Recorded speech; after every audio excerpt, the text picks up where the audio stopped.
Hi, I'm Nicole Gagner, and I'm here today to share with you how to paint one of my not paint by number kits. So I call them not paint by number kits because I don't tell you where to put the paint. I just provide, each one has an original drawing in it. And then all of the little paint swatches. So one thing that's cool about watercolor is that you just re-wet it and you can reuse it at any time. These don't go bad.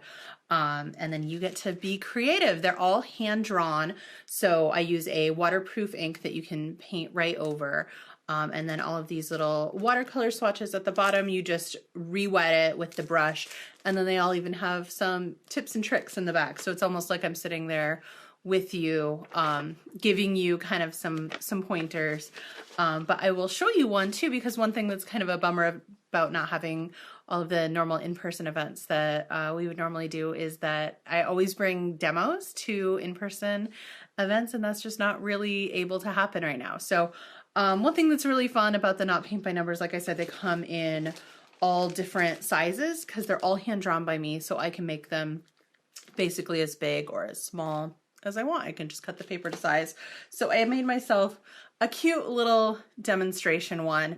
You can see this one only has 4 colors. Normally the ones that I sell have like between 8 and 12 colors, just depending on them. But I can also customize those, like for weddings or events or things like that. If you have a very specific color palette in mind, I can just put those colors on there, and that can be a really fun way to kind of bring in some of your style of what's going on there. So I'm going to switch cameras so you can see how I paint this. But first, the things that you want to make sure you have gathered up. So each kit comes with a brush for it. So if you have a bigger kit, it'll have a little bit of a bigger brush. You want to have some clean water. I like to have my water in a cup that is not similar to the cup that I'm drinking out of. So I'll have a big cup for my drinking water, a little cup for my painting water. I tend to use littler cups like this because I can just switch out the water really quickly if it gets dirty.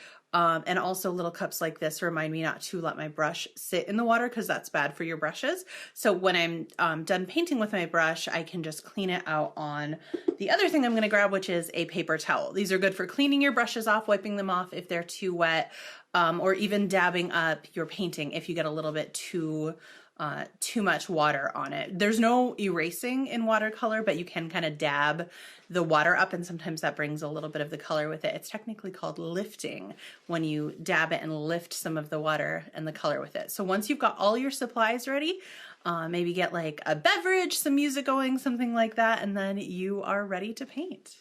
All right, so I've got everything I need here to get started.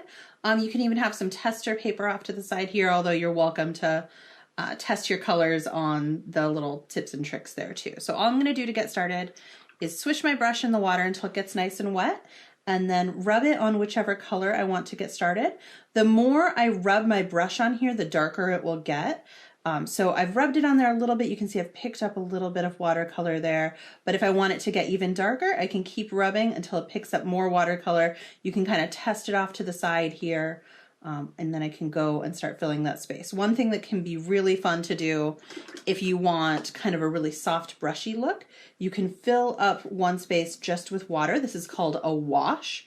You could do a wash over your whole page and then everything will blend together, or you can do a wash just over one spot, and then once you pick up a color there, it'll be a really loose, light effect, like kind of how people think of watercolor, just blending there. You just want to be careful is once I've done a wash here, if I get this part up here wet, anytime you have wet watercolor next to wet watercolor, they'll all kind of blend together.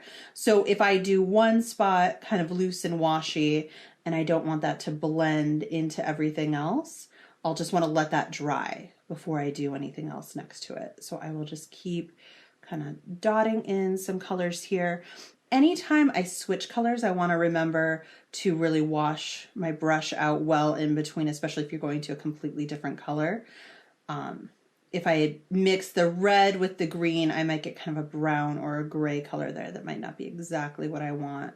And you can kind of mix on the page here too. Like I've got this light green that I can add in. And so when you add dots of wet color on top of wet color, they'll kind of blend together. If you don't want them to blend together quite as much, you can do wet on top of dry. Those are all different effects that you can play around with. I really like color mixing and kind of blending to make things a little bit your own, but that's kind of something that you can play around with. And one thing that can be really fun too, you don't have to follow exactly, just because I had a big solid background here doesn't mean you have to keep it solid also. Maybe you want to add, you know, some stripes or patterns or things of your own. So you can really play around with these. Like I said, they're not paint by numbers. I don't tell you where to put color or exactly how to be creative with it. It's almost like it's more of a collaboration, because I started off with my idea for the drawing, but then you're adding your own spin on it. You know, you are limited to the colors that I've put on there, but like I said, a lot of these will have most of the colors. They don't all just have a few. It just kind of depends on what we've talked about or what exactly I've made. They can get really, really custom and kind of have a whole different variety of things. So I know I want to have maybe some dark blue in between the cactuses here. Oh, that's that color blending that I was talking about. So since it was wet next to wet, it kind of flowed together. That's okay. I can, if I don't like that, if I don't want that blending into that, I can dab all of these colors up with my paper towel, let them dry, and I can come back later. Because right now, while they're still wet, they're all still going to blend. But if I want to change that a little bit later, I can come in and paint over it a little bit more. And the nice thing about watercolor, you can leave this, let it dry. You could always come back to it, re-wet these and redo them. You don't have to do it all in one sitting. So you can kind of change your mind, go over the top of it. You do want to remember, though, that if you are brushing back and forth a lot with wet watercolor on top of something that's dried, eventually it's going to pick up the things that are underneath. So even if at first when you put it over, it's just kind of sitting on top of it, the more you brush back and forth, the more it'll activate and pick up the colors underneath and kind of blend together. So that's just a little start to that. If I want, I could even sprinkle a little bit of just kind of kosher salt on there, and the salt will kind of have a little fun sparkly effect. There's lots of different ways you can play around with watercolor. You could even dab rubbing alcohol into it, or all sorts of different things. So you can really get creative with it and kind of make it your own. All right, and that's all there is to it. If you're wondering what the salt effect looks like once it's dry, I've got one that I finished earlier here. This is on the postcard size. You can see they're stamped and kind of ready to go in the mail, which is really fun. You can give it as a gift and they'll be able to send it off. But the salt sprinkled on there kind of has a starbursty, minerally effect that it's fun if you're just kind of doing color washes and are okay with not having control over it, because you don't know exactly what the salt's going to do. So that was all it takes to do a not paint by number. That was a really small one, so you saw it came together really quick. I do them in all different sizes, and you can always go back and add even more detail to it, so it can kind of get as intricate or as simple as you want to make it. So hopefully you will head to my Etsy site or pick one up in person somewhere and give it a try. They're a ton of fun. If you do, I would love to see the results, because like I said, I draw them and I don't know exactly what you're going to do, what kind of colors you're going to add, things like that.